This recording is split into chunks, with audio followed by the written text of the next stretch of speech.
J'ai déjà apporté cette photographie-là. C'est une maison qui a subi des dommages suite à Roxton Pond, ici, suite au passage d'une tornade il y a quelques années.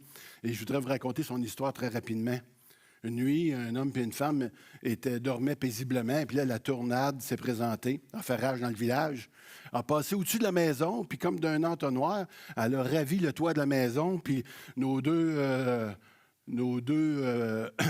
mari et femme se sont retrouvés dans les airs, dans le lit, puis là, la madame s'est mise à crier, puis à avoir peur. Et puis, le mari essayait de la consoler, puis de lui dire de ne pas avoir peur, vous savez. Et puis là, elle dit non, elle dit, c'est pas parce que j'ai peur, elle dit, je pleure de joie. Elle dit, comment ça, tu pleures de joie? Elle dit, c'est parce que c'est la première fois qu'on sort ensemble depuis 20 ans de mariage.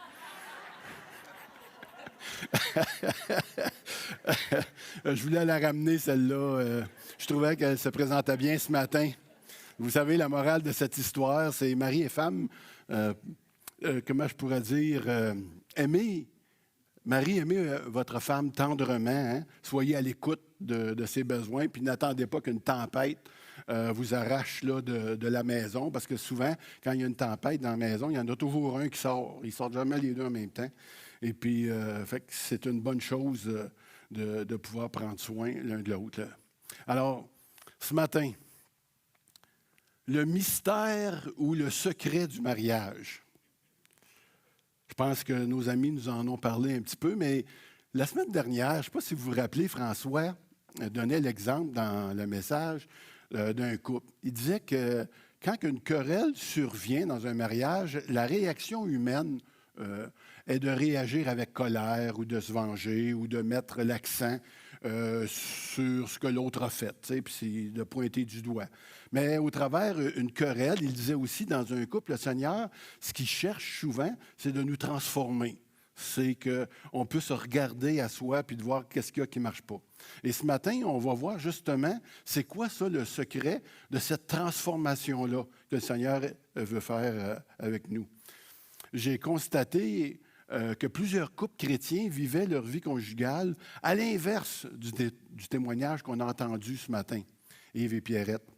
Beaucoup de couples vivent, on pourrait dire, sans la puissance du Saint-Esprit dans leur vie, sans la soumission à la parole, sans la soumission l'un à l'autre. Et ce qui a le résultat, c'est que le mariage n'est pas, il est peut-être plus malheureux que heureux des fois. J'avais un exemple, bizarrement, ce matin, d'un chrétien qui était très engagé dans sa foi. Il aimait beaucoup le Seigneur. C'était même une personne qui aimait beaucoup évangéliser. Il était reconnu même comme ça dans l'Assemblée. Il est venu me rencontrer un jour parce qu'il n'arrivait plus à s'entendre avec son épouse. Il vivait des moments difficiles. Puis il était marié aussi depuis plusieurs années. Et d'ailleurs, sa femme avait déjà quitté la maison, puis il était vraiment bouleversé de toute cette situation-là, puis désespéré. Il m'a confié qu'il aimait beaucoup le Seigneur, puis son épouse, naturellement, mais sa vie de couple ne reflétait pas ce qu'il aurait espéré de voir lorsqu'il est devenu chrétien. Il dit, on dirait que ma vie s'est bien passée, mais au niveau de mon mariage, on dirait que, tu sais, il y a quelque chose qui a fait que le beurre n'a pas pogné, là. Et puis, je ne sais pas si c'est une expression qu'il faut dire ou qu'on peut dire, mais... Et je veux juste vous dire un petit peu, ils nous en ont parlé sans trop, mais c'était quoi de quoi ils se plaignaient? Vous allez voir, c'est pas grand-chose des fois. Madame se plaignait, que la TV était trop forte dans la maison. Et puis, lui... il se plaignait qu'elle n'était pas assez forte, naturellement, quand elle allait baisser le son. Il critiquait toujours sa façon de conduire quand il rembarquait dans l'auto. On dirait qu'il allait trop vite, pas assez vite. Il prenait à mal le bon chemin. Puis là, il était tanné, il n'en pouvait plus de cette situation-là. Il dit, elle se plaignait qu'il ne lui parle pas, qu'il ne lui parlait jamais. Elle critiquait souvent. Et quand il essayait de parler, elle coupait, puis il y avait des obstinations interminables. Il disait tout le temps, je ne fais rien de bien dans la maison, elle se plaint tout le temps, elle se plaint que je ne suis pas présent, mais quand je suis là, elle passe son temps, je suis là après moi.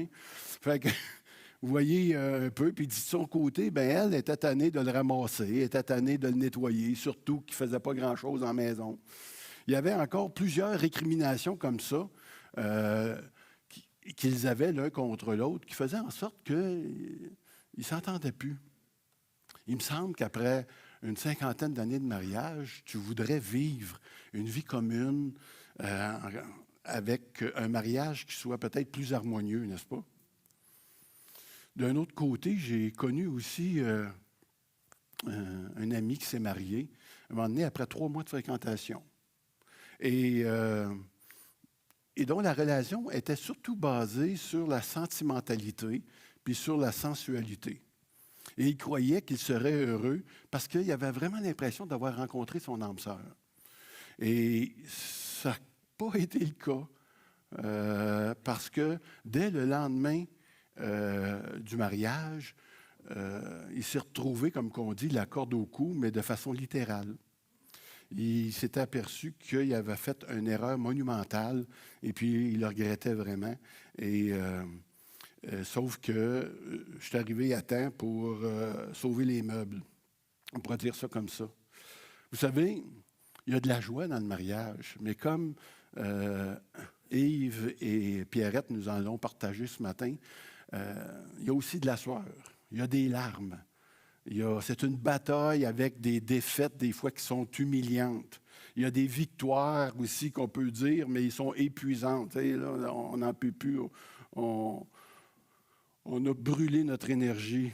Ça devient des fois un casse-tête qui finit jamais. C'est comme un labyrinthe dans lequel tu t'embarques, puis tu te cherches, tu cherches ton chemin. Tu ne sais plus comment te retrouver dans tout ça, puis tu as l'impression d'avoir... tu te demandes pourquoi tu t'es marié avec cette personne-là. Dans le fond, on pourrait dire que l'homme et la femme ne sont pas compatibles, mais d'une manière naturelle. C'est difficile pour un homme, pour une femme, de vivre sur une longue période ensemble. Et pourtant, je crois qu'il n'existe aucune relation entre deux êtres humains aussi belle et aussi passionnante que le mariage. Mais encore faut-il en connaître le secret. Et c'est ce qu'on va regarder ce matin. Mais juste avant, j'aimerais ça qu'on puisse regarder rapidement la vision mondaine du mariage. Qu'est-ce que les gens disent de ça? Aujourd'hui, le mariage, on pourrait dire que ça n'a pas la cote. Hein? C'est quelque chose qu'on voit de moins en moins. La plupart des gens choisissent davantage de vivre en concubinage parce qu'ils sont méfiants puis pessimistes. Ils regardent ça, le mariage, c'est à peu près, c'est 50% environ des mariages qui ne divorcent pas. Et puis, des remariages, c'est encore plus que ça. J'ai lu que c'était au-dessus de 60% même, que c'était encore un taux d'échec encore plus grand. Les jeunes adultes, aujourd'hui, estiment qu'ils ont peu de chances de vivre un mariage heureux. Pour eux, ils ont le choix entre un mariage qui va devenir monotone à la longue ou une vie de célibataire dans la solitude. Fait que dans cette perspective-là, disons que le concubinage peut être une solution pour eux. Le concubinage, c'est quoi? Qu'est-ce que ça dit exactement? Ça dit que je veux une relation avec quelqu'un, mais qui ne devrait pas nuire à ma liberté.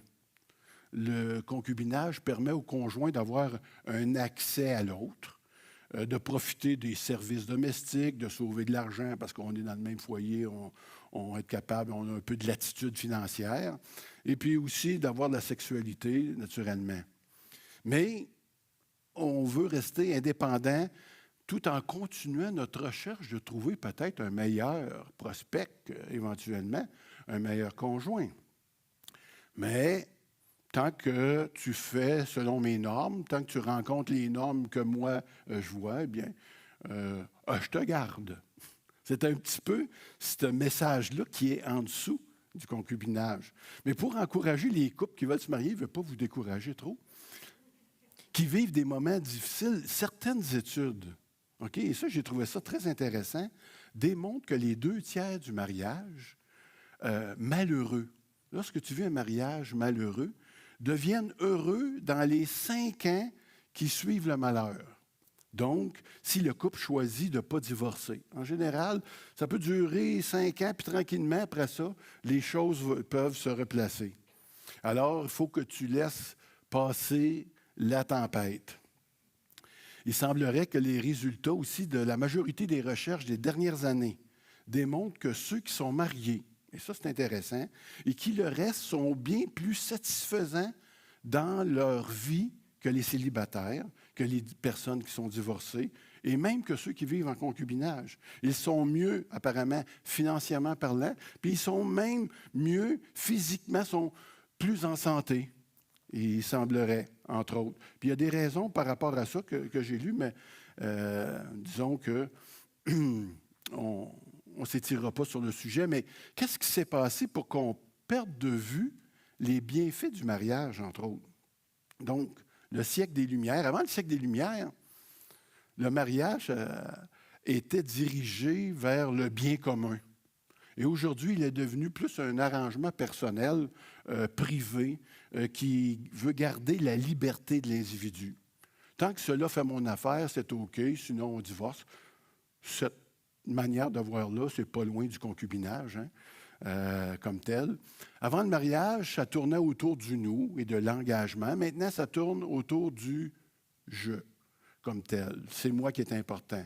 Alors, vous comprendrez que dans ce contexte-là, les attentes de l'époux, l'épouse envers l'autre, toi, là, quand je te marie, je te charge de me rendre heureux et vice-versa. Alors, ça, quand tu prends un mariage de cet angle-là, la plupart des couples, avec cette conception-là, ont des bonnes chances de ne pas durer. Parce que tout le fardeau du bonheur de l'autre, de ton bonheur, repose sur l'autre. Et ça, tu ne veux pas rentrer dans le mariage comme ça. Quelque part, on ne connaît jamais la personne qu'on épouse. Vous serez peut-être d'accord avec moi.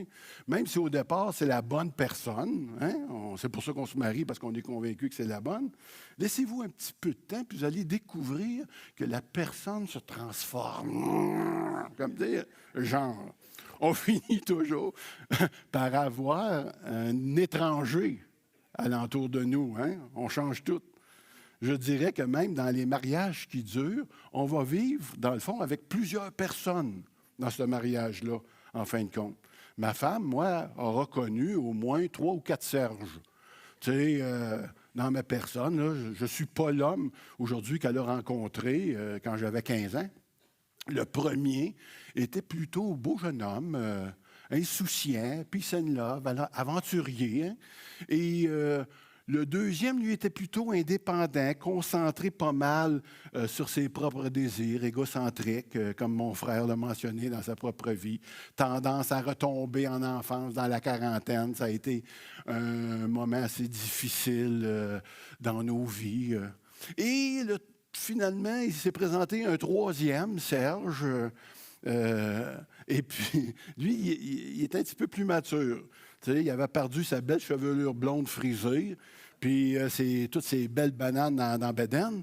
Et puis, il avait pris un petit peu de poids. Il était un petit peu moins drôle que les autres.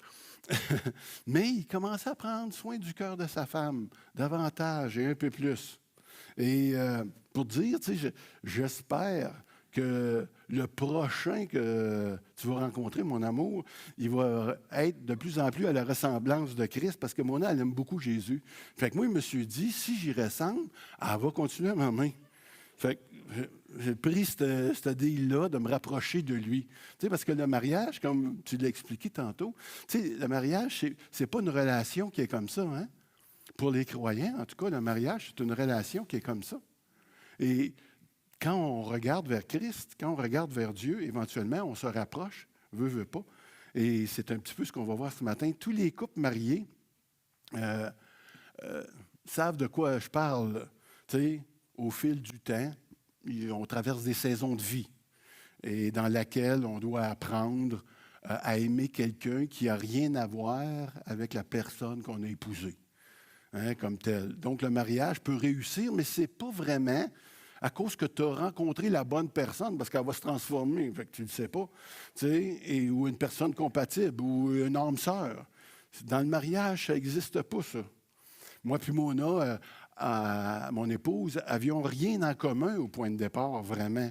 Tu sais, Mona, elle, était première de classe, présidente d'école, toujours bien mise, distinguée, tout le contraire de moi. Tu sais, j'étais plutôt un style revendeur, consommateur, cheveux longs, négligés, peu recommandable qui se met. Fait que et puis, pour vous dire, on ne devient pas un ange quand on tombe amoureux, au cas qu'il y en a qui pensent que c'est comme ça que ça se passe. Écoutez, je vais vous raconter ça parce que mes amis, ils sont ouverts aussi, mais il est arrivé, après 6 mois de mariage, puis moi et Mona, là, on s'aimait comme des fous, même si ça n'avait pas d'allure, tu sais. Et puis, comment on pouvait s'aimer, mais 6 mois après le mariage, je suis rentré chez moi après un 5 à 7 bien arrosé. Je n'étais pas au Seigneur à cette époque-là, vous comprendrez. Et je ne l'avais pas appelé, il devait être vers 11h30, minuit, je me rappelle plus trop. Puis moi, je ne l'avais pas appelé, puis tu sais, je pensais qu'elle allait comprendre qu'un gars dans la vie, ça a besoin, tu sais, de se divertir à cause de sa travail dur, tu sais. Ben non, toi, pas contente, toi. Tu sais, moi, je ne comprenais plus rien, tu sais. Et puis, je ne sais pas si vous vous rappelez, mais tu sais, dans ce temps-là, on fumait, puis on avait des gros cendriers bruns en vitre pesant, là. Bon, ben elle m'en a pitché un par la tête, avec les cigarettes dedans, tout y a passé. J'étais là, wow, hey, là, ça a mal fini, cette histoire-là, je vous le garantis. Mais tu sais, comment... c'est là que je me suis aperçu qu'il allait avoir du pain sur la planche. Parce que, tu sais, c'est pas parce que tu t'aimes, c'est pas parce que tu as de l'argent, c'est pas parce que ta vie peut bien aller que ton mariage va se réussir comme si rien. J'ai dit, un joueur de football, ça s'entraîne fort pour devenir un champion. Bon, bien là, ça, le mariage, c'est rien comparé de ça. Il faut que tu t'entraînes, mon homme, puis tu as du pain sur la planche pour essayer de garder ce mariage-là en vie, parce que ça a failli terminer de là, cette fois-là. Mais ça a été, rassurez-vous, ça a été la pire. Je vous ai raconté vraiment la pire, peut-être pas dans tous les détails, mais suffisamment pour que vous sachiez quel Brutus je pouvais être. J'étais un homme de Cro-Magnon. Mais pourtant, Dieu a institué le mariage.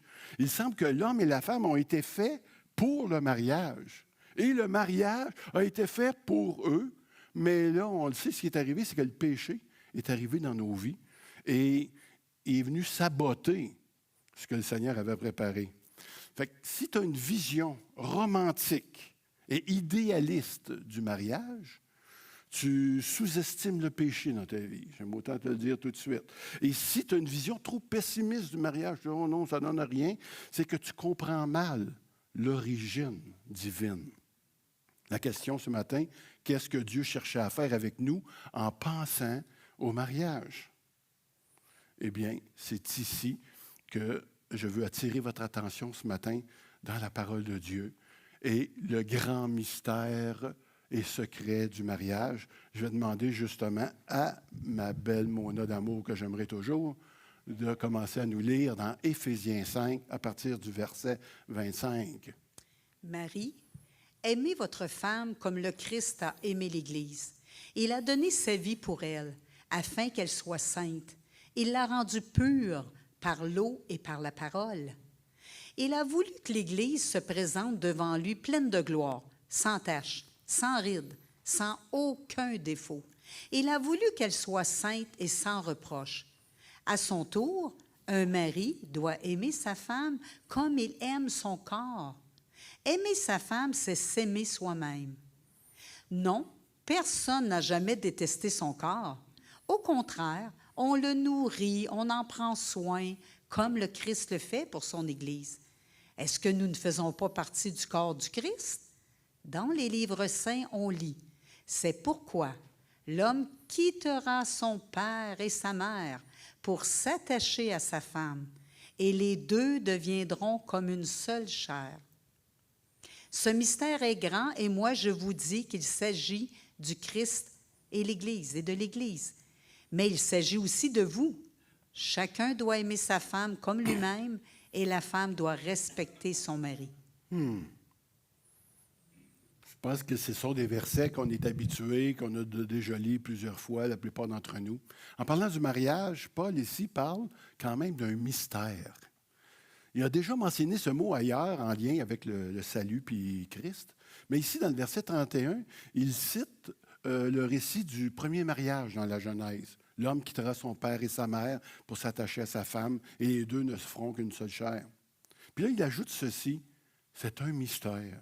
Une vérité immense, peut-être merveilleuse, une vérité profonde qui peut comprendre, qu'on peut juste comprendre avec l'aide de l'Esprit de Dieu. C'est comme si Dieu nous disait concernant le mariage, écoute bien, voici le secret qui va t'aider à vivre cette expérience comme une des expériences la plus riches que tu n'auras jamais à vivre sur cette terre. Le mot mystère n'a pas été utilisé ici comme une connaissance là, ésotérique comme telle, mais plutôt pour exprimer une vérité, un secret qu'on ne soupçonne pas des fois nécessairement au premier regard du texte, mais une vérité merveilleuse que Dieu nous révèle par son esprit, parce que ça prend la révélation de l'esprit. Et quel est donc ce secret? Eh bien, il ne prolonge pas le mystère très longtemps. Il dit, cela, c'est par rapport à Christ et à son Église. Wow! Il dit, on le voit au verset 25, vous, Marie, aimez vos femmes comme Christ a aimé l'Église et a donné. En fait, le secret, c'est que les maris, allô les maris, ça va? Les maris sont appelés à faire pour leurs femmes ce que Christ a fait pour l'Église. Good, on est en business. Et on sait qu'est-ce que Christ a fait. Hein? Jésus, comme on l'a vu ce matin, a donné sa vie, rien de moins.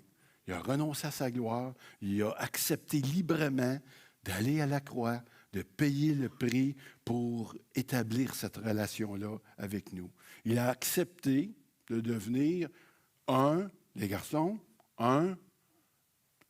il a accepté de devenir un serviteur. Serviteur, oui.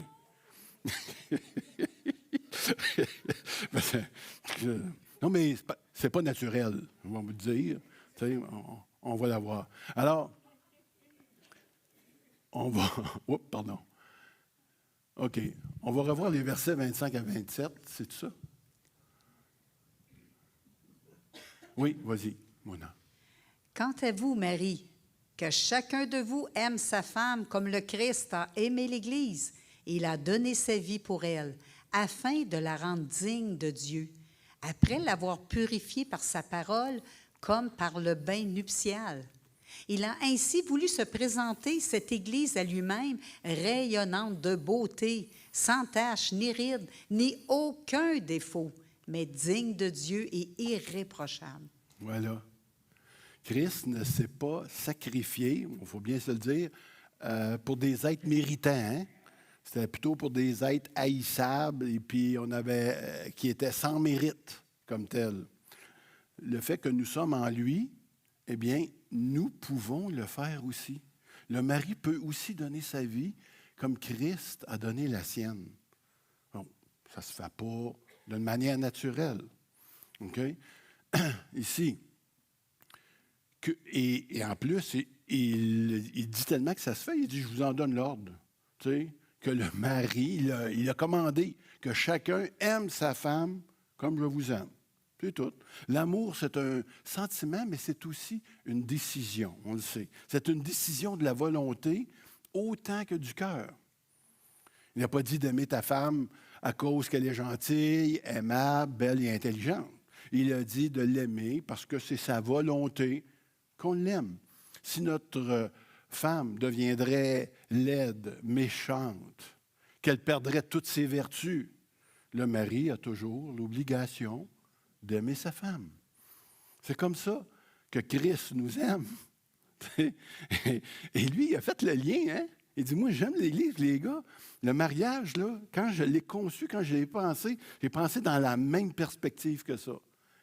C'est là que ça va se passer. C'est là que ça va commencer à compter. Ce que je vais vous dire maintenant, là, les garçons, j'aime ça vous appeler les garçons. Alors, ça va peut-être vous sembler dur un peu sur le coup, à vous, messieurs, parce que c'est contre nature. Hein? C'est contre l'idée aussi que le monde a, l'idée du mariage. Là. Ça paraît peut-être même exagéré. Il faut juste définir ce qu'on a déjà dit, mais lorsque tu aimes comme Christ a aimé l'Église, tu te mets de côté, hein? Tu mets de côté ce que tu aimes. Ben non, on ne peut pas faire ça. Tu mets de côté tes désirs. Ben là, oh. Tu mets de côté tes opinions. Tu mets de côté tes préférences. Tu meurs à toi-même. C'est ça. C'est ça l'Évangile. Tu es prête à donner ta vie pour elle. Tu sais, tu es prête à prendre soin d'elle comme de ton propre corps pour la présenter rayonnante de beauté, sans tache, ni ride, ni défaut. C'est ça que le Seigneur y fait. Il prend soin de son épouse, du corps de Christ, comme de son propre corps. Un jour, vous savez, tous les anges vont être présents aux noces de l'agneau. Et qui va être là? Nous autres. On va être belles, hein? On va être sans tache. Lui, il prépare ces noces-là qui vont être le plus grand mariage de toute l'histoire de l'univers. Puis nous, on est en train de se présenter comme une mariée pour ce jour-là. Moi, on continue à lire. Voilà comment chaque mari doit aimer sa femme comme si elle était son propre corps. Ainsi, celui qui aime sa femme s'aime lui-même, car personne n'a jamais haï sa propre chair. Au contraire, chacun la nourrit et l'entoure de soins, comme le Christ fait pour son Église, parce que nous sommes les membres de son corps. C'est pourquoi l'homme quittera son père et sa mère, s'attachera à sa femme, et les deux ne feront qu'un. Ça veut dire que tu vas te préoccuper de ta femme autant que tu te préoccupes de ton corps. Normalement, on fait attention à notre corps, généralement. Là. On lui procure beaucoup de douceur. Hein? On le nourrit bien. On le protège. On l'habille avec des beaux vêtements. On veut qu'il soit confortable. On veut le mettre en valeur. T'sais? On ne veut pas passer pour... Et lorsqu'un mari prend soin de sa femme comme il prend soin de son corps, bien, savez-vous ce que ça fait? Ça nous procure du plaisir. Hein, les gars? Oui, ils sont heureux, les gars. Oui. Ça nous procure du plaisir à nous autres parce qu'on la voit heureuse. Tu sais, il y a une petite note dans le verset 31 ici. Il dit, c'est pourquoi l'homme quittera son père et sa mère pour s'attacher à sa femme. Et les deux, juste dire une chose. La norme de Dieu n'a pas changé depuis les premiers parents, Adam et Ève. Le verbe s'attacher veut littéralement dire coller. Dieu a toujours haï le divorce parce qu'il sépare ce que lui a ordonné d'inséparable. La mort devait être la seule chose qui nous sépare. Oui, il a toléré dans certaines situations le divorce, mais il continue à haïr cela, comme il continue à haïr n'importe quel autre péché qu'il pardonne. Il pardonne ça, il pardonne aussi les autres péchés de la même manière. En fait, de la même manière qu'on traite nos corps, on ne recherche pas le mal, hein? On le traite avec respect. Et on veut respecter aussi nos épouses de la même manière, et on continue, Mona. Vous de même, Marie, vivez chacun avec votre femme en faisant preuve de discernement. Elles ont une nature plus délicate. Traitez-les avec respect. Elles doivent recevoir avec vous la vie que Dieu accorde dans sa grâce. Agissez ainsi afin que rien ne vienne faire obstacle à vos prières. Je voulais absolument vous partager ce verset-là, l'insérer dans le message. Je l'aime. Je trouve que c'est une bonne piste que le Seigneur nous donne qui va répondre à nos prières. Et puis, je pense que ça, c'est important. Si on n'est pas motivé par ce verset-là, je ne sais pas qu'est-ce qui peut nous motiver. Le mari doit se montrer prévenant, avoir de la considération envers son épouse, en tenant compte de ses besoins émotionnels, physiques. Le mari doit prendre en considération le fait que son épouse, c'est une nature plus délicate. Bon, physiquement parlant, on doit bien se le dire, mais elle est en rien inférieure, vous savez, dans le sens que ce soit au niveau intellectuel, au niveau de son caractère, et même au niveau de la spiritualité. Vraiment, un mari et une femme devraient être les deux meilleurs amis du monde, comme on l'a entendu ce matin. C'est sûr. Et puis, en plus de ça, eh bien, ils devraient être ensemble vraiment en tout ce qui touche la famille, les activités quotidiennes, c'est sûr, mais aussi le niveau spirituel. Parce que souvent, j'entends se plaindre certaines personnes qui disent spirituellement, on dirait, je ne sais pas pourquoi, les couples ont de la misère à s'ajuster. Tu sais, on dirait qu'il y en a tout en un qui est meilleur que l'autre, puis qu'il faut qu'il fasse la morale ou qui. Tu sais, il y a quelque chose à échanger au niveau spirituel qui vaut vraiment la peine qu'on puisse s'écouter, s'entendre, prier ensemble dans ce qu'on partage à ce niveau-là. Et le résultat de ça, c'est quand tu es bien intentionné envers ta femme, Dieu est bien intentionné envers toi. Il écoute tes prières. Mais si tu agis comme un chien et chat, bien, attends-toi que Dieu peut faire le sourd d'oreille. C'est ce que je comprends de ce verset-là. On va s'en aller vers la conclusion déjà. Ça va bien notre affaire ce matin. Mona. Non, Mona n'était pas là. Pas encore. Mona est là où? Paul a vu qu'au moment où Dieu concevait le mariage originel dans Genèse, il pensait déjà à Christ et à son Église. Le mariage, ce n'est pas quelque chose de dépassé, comme plusieurs pourraient le croire. Mais le mariage a du prix parce qu'il a coûté le prix de la relation que Christ veut établir avec nous. Lui, il a payé le prix pour établir ça. Puis nous aussi, on veut établir une relation avec notre conjoint, notre conjointe. On veut établir cette relation-là. Et ça fonctionne avec ce modèle-là. Ça veut dire c'est un modèle sacrificiel. Un modèle où ce que l'homme a la responsabilité, entre autres, à payer le prix. Ça va être dur à s'en sortir en dehors de ça. Dans les faits, qu'est-ce que ça veut dire? Bon, ta vie va mal. Ton mariage, tu le trouves un peu nul, plate, ennuyeux. Ça, je parle pour ceux qui nous écoutent, là, qui ne nous connaissent pas ici. Là. Tu sais, bon, ton mari ne comprend rien, c'est un grognon. Tu sais. Puis ta femme est chialeuse, puis insatisfaite. Puis... Eh bien, commence par ceci, dit Paul.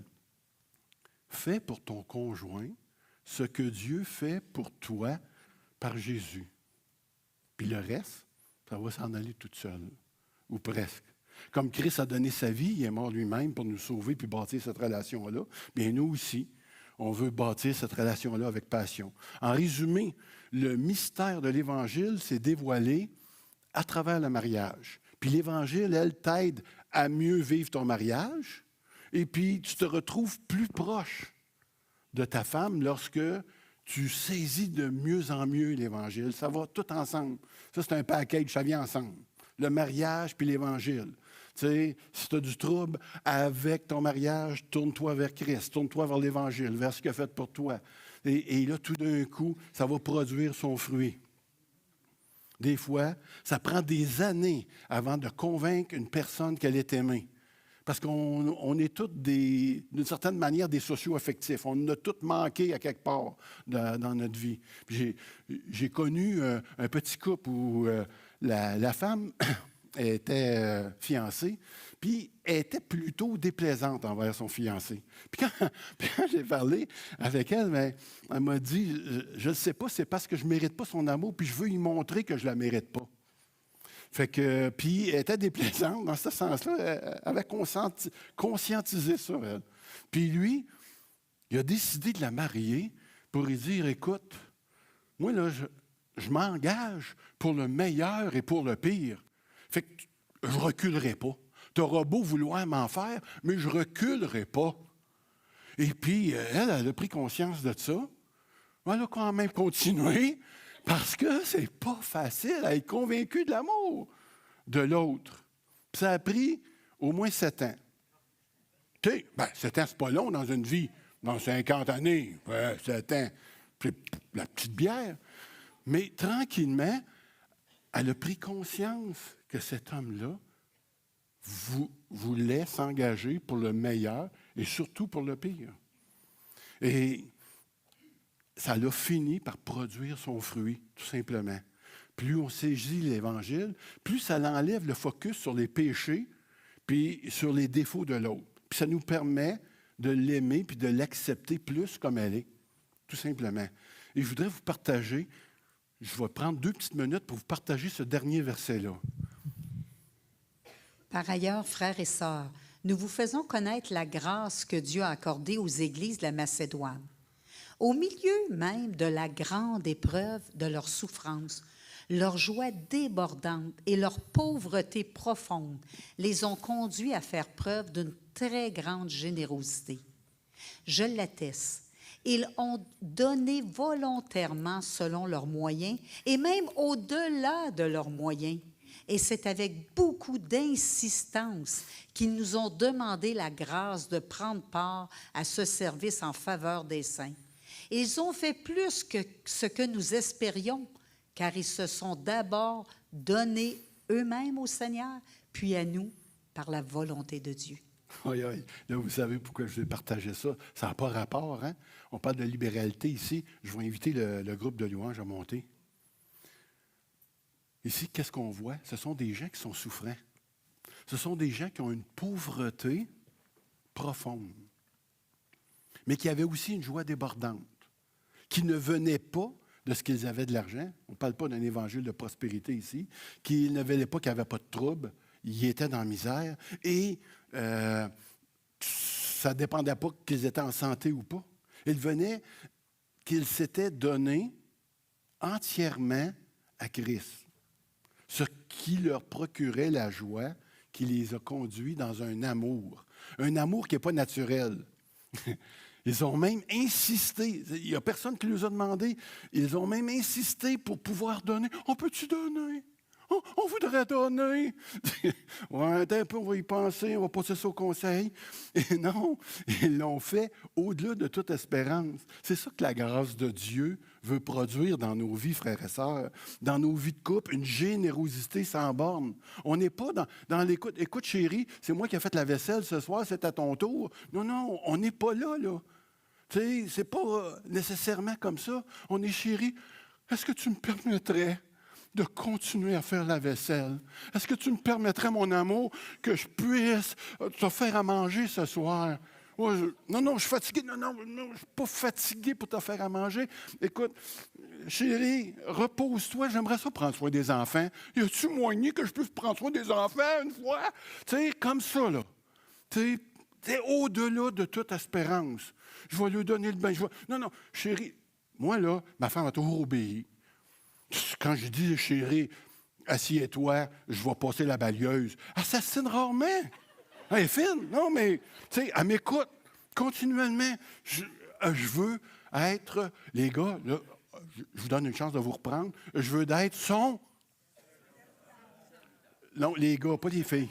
Je veux être son... Ah, je l'ai entendu masculine un peu plus, effectivement.